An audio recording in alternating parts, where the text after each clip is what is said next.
Good work, everyone! We're looking to wrap with our two main ladies today. I can already smell our success. What do you mean, looking to wrap?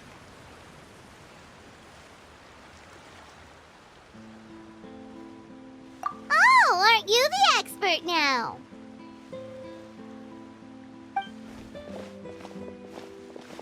This upcoming scene is the two Musketeers' final confrontation with the Baron.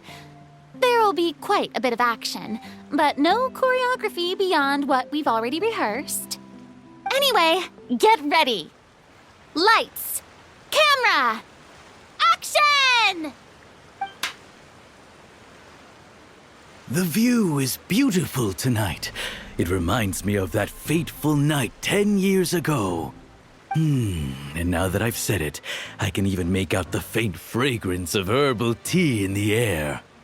Enough, villain! It's time that you pay for the death of our mother!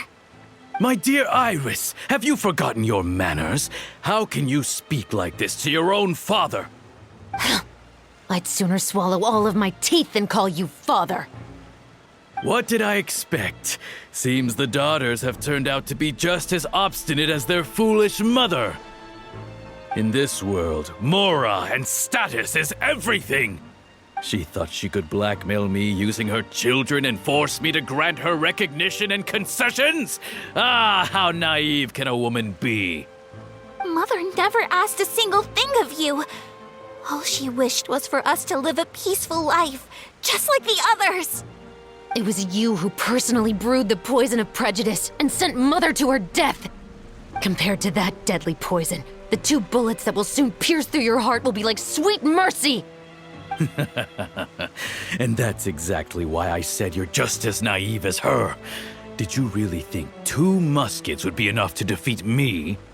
So let's see. What is stronger, Mora and power, or the 2 muskets in your hands? You've lost. To think I'd lose to my own 2 kids. We are no children of yours, and we'll never call that place our home. Then tell me, what did you do all this for? You lost your mother, and will soon kill your father as well. What will you gain in the end, other than sentences for your crimes? We will gain our long-awaited justice.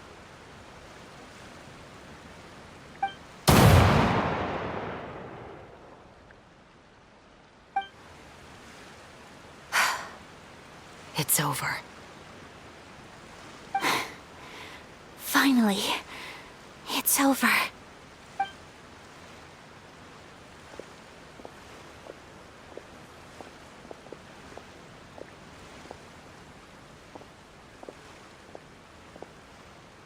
So, where will you go now, Tulip?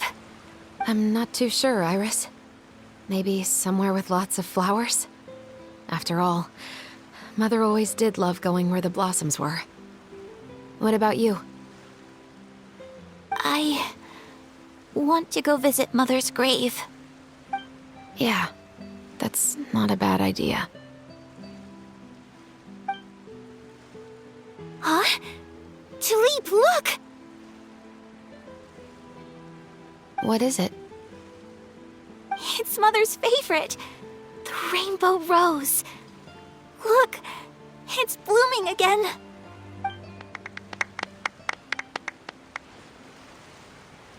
Excellent! That was beyond mesmerizing. Even I didn't expect this scene to go so well. And we got it in a single take. All right, everyone. We've got a wrap for Tulip and Iris. Congratulations, Ayaka and Chevres! Thank you. I didn't expect our parts to wrap so quickly. I wish I could savor the experience for just a bit longer. Paimon totally understands. Paimon's not ready to say goodbye to the clapperboard either. Filming has really been a lot of fun. You were great too, Chevres. The way you said, long-awaited justice. It gave Paimon chills. That is indeed my favorite line in the whole book. I still remember trying to act it out in my room the first few times I read it. Whoa, Paimon would have never guessed you're that type. Who doesn't like stories where the guilty are punished and justice prevails over evil? Don't forget, I'm the captain of the Special Security and Surveillance Patrol. Captain, I have something urgent to report. Please excuse me, everyone. I'll be back in just a moment. It's okay, don't worry about us.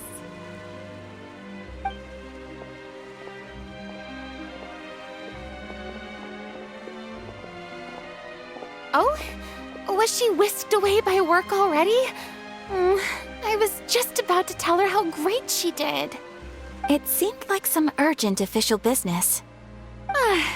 Then perhaps we should thank the stars that we were able to wrap both of your parts so quickly today. Switching around the filming schedule would have been a real pain. Anyway, I actually came over to let everyone know that we're all done for today. You can go home and get some rest. And one last thing, Miss Ayaka. Your acting skills today were immaculate as always. Are you sure you won't consider taking up full-time acting? See, I just happen to know this great troupe that's still looking for a lead actress. Thank you for your kind words, Director Farina. Unfortunately, there are still many matters that I have to take care of back home at the Yashiro Commission. I cannot remain in Fontaine to pursue an acting career. Nevertheless, I will make sure to treasure this incredible opportunity in my heart. Oh, that's a shame. But I understand. Just let me know if you ever change your mind. I believe it's also about time for me to take my leave. But hopefully I'll see you on set over the next few days. Even though my part's wrapped, I'd still like to swing by and help out the crew. See you tomorrow, Traveler and Paimon. Yep, see you tomorrow. Well, what should we do next?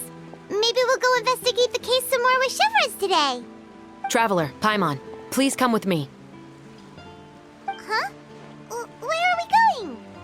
You could say that our ship has finally chanced upon one of those small, remote islands of intel.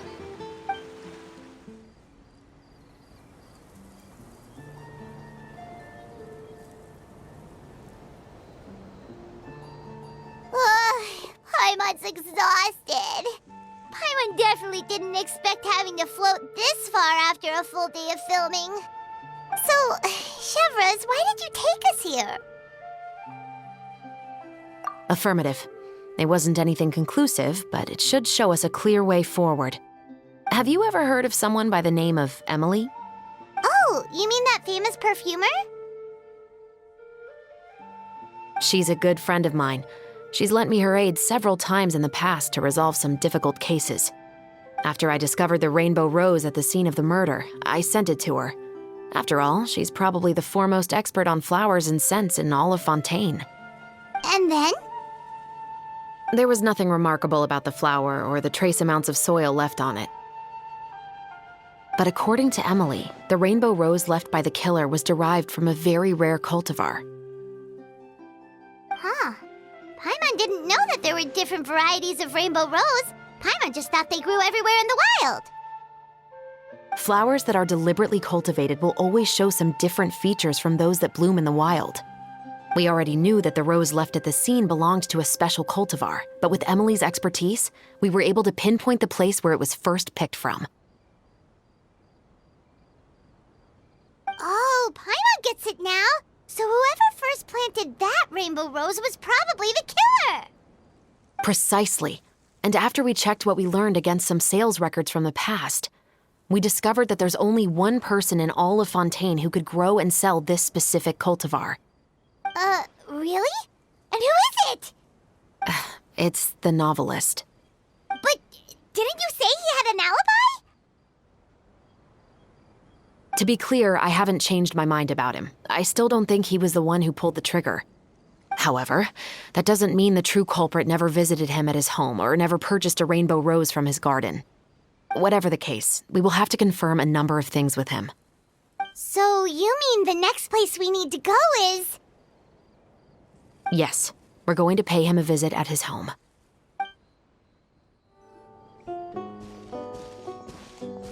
That should be his house. There are so many Gardamex stationed around the place. That's pretty unusual, right? According to what he told me last time we spoke, he hired them so he won't be harassed or disturbed. So there are a lot of flowers in his garden, but Paimon doesn't think we'll be able to pick one without alerting the Gardamex. Right, which is exactly why I think there has to be a special connection between him and the killer. So, should we knock? Just wait here for now. I'd like to take care of a number of those Gardamex first. But they're so far away. How are you planning to do that? Don't forget, Paimon, I'm actually the real-life captain of the Musketeers. All clear. Let's go. Wait! Paimon's a little nervous now that we know he could be the killer. Can we go over our plan of action again? I'll go knock on the door and make sure it's safe inside. Once we're sure that we're in the clear, I'll ask him to come with us for a quick round of questioning at the guard's headquarters. But can't we just arrest him? We still have no evidence that he's the killer, or that he lent the killer any direct aid. Still, it would be appreciated if you could pick a rainbow rose from his garden for me while I'm talking to him. It'll help the Marachose Phantom confirm Emily's theory. Sure, no problem. Just be careful, Chevres.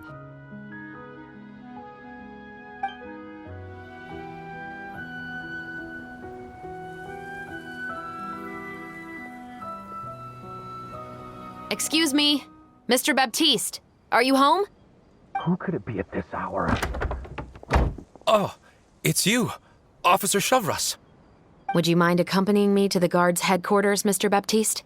We would like to ask you some questions about a case. Oh, is it still regarding the murder case from before? I cannot confirm or deny that at this time. So it is then. Listen, I need you to come with me, Mr. Baptiste. Miss Chevres, I'll save you the trouble. Oh, and you two over there? There's no need for you to pick my flowers either. It's not time for them to bloom yet. Oh! Okay.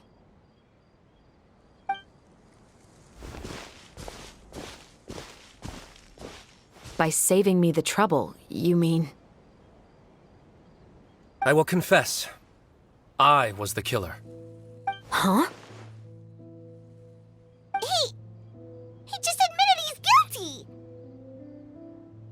Please relax, everyone. I'm not armed. The musket you're looking for has been buried in my backyard. Then it's my responsibility to inform you, Mr. Baptiste, that everything you say right now will be used as evidence for the inevitable trial. Yes, I am perfectly aware of that. I must say, I hate this feeling. Oh? Is it because I confessed? Or because you've been proven wrong? Both, I suppose.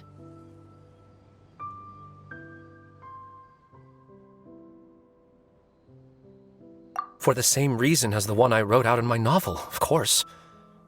I did it to exact revenge. I know you haven't figured out the link between the two of us. Had you done so, I'd have been taken away to the headquarters a long time ago. But that won't stop me from always remembering his grotesque face. After all, he was the one who killed my mother. Your mother is still healthy and well. You know, I was adopted as a child. I was referring to my birth mother. That was never recorded in the orphanage's records. Please forgive a 6-year-old child for concocting some lies to protect himself after watching his mother die right in front of him. So, your novel, it was like a record of your life? No, of course not. It was a work of fiction with many embellished parts. But I am indeed the illegitimate son of a wealthy and influential man who abused his power to murder my mother. That part was 100% real. But the man you killed didn't have a Mora to his name. He was a hired assassin, an irredeemable beast who sank his fangs into a defenseless woman just for a few bags of Mora. But if that's really the truth, you wouldn't be telling us any of this now. You still haven't managed to take revenge against your father, the true mastermind behind it all. I never thought I'd hear that kind of thing from the captain of the Special Security and Surveillance Patrol. I'm simply skeptical about your motives. It's simple, really. I've grown tired of everything and don't want to shoulder this burden anymore. You may have considered me too soft to pull the trigger. Well, as it turns out, you are exactly right. I've become overwhelmed by the aftermath of the murder. So you're going to call a stop to your revenge, just like that? The true mastermind is too rich and too powerful for me. I've accepted that I will never be able to avenge my mother alone. And so what? The characters in your book never gave up. Now, Officer Shavras, I'm the one who has killed a man, aren't I? Are you trying to convince me to commit another crime? What's your father's name? How do you plan to prove the veracity of all of your claims? Well, I'd like to speak with you privately. Sure. Why don't we speak privately at the guard's headquarters? No, it has to be here. I must ensure that we won't be overheard. Fine. Let's talk here. When I said won't be overheard, I meant by anyone. I would like to speak with you and you alone.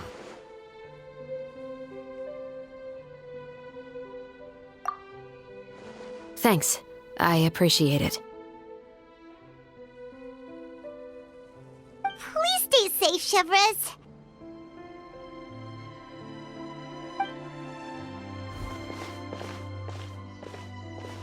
All right. Let's hear it. Will you really believe what I'm about to say? Well, that depends on what you're going to tell me. Fair enough. Fair enough.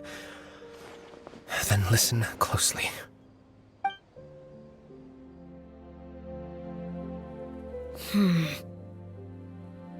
So that's how it's all connected.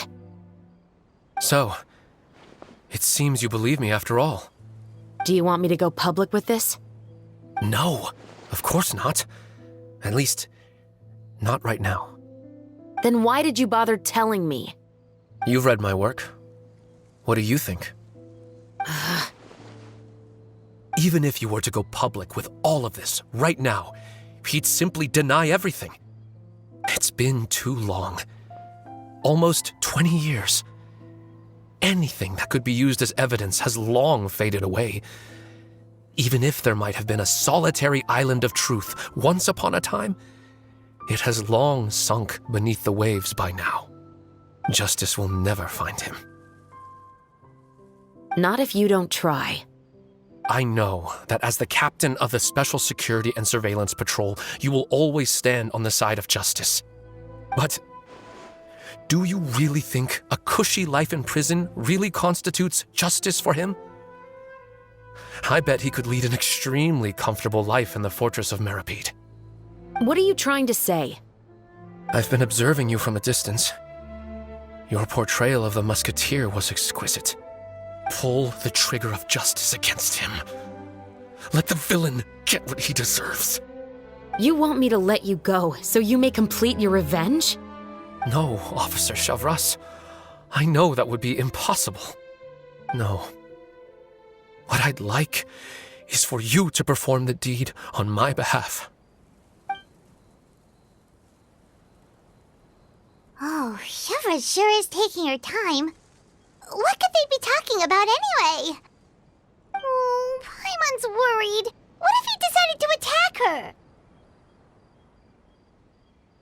Oh, you do have a point. Still, do you have any idea who the rich person might be? And why the novelist doesn't want us to hear what he's saying to Shavras? Sorry to keep you waiting, you two. Hey, how did your talk go? I've already sent someone to escort Baptiste back to the headquarters for questioning. He wasn't lying about the musket. It was indeed buried in his backyard. But what about the name? Did he tell you the name of the rich guy? Yes, he did. But for now, I have to return to the Special Patrol. There are still a few loose ends I need to tie up.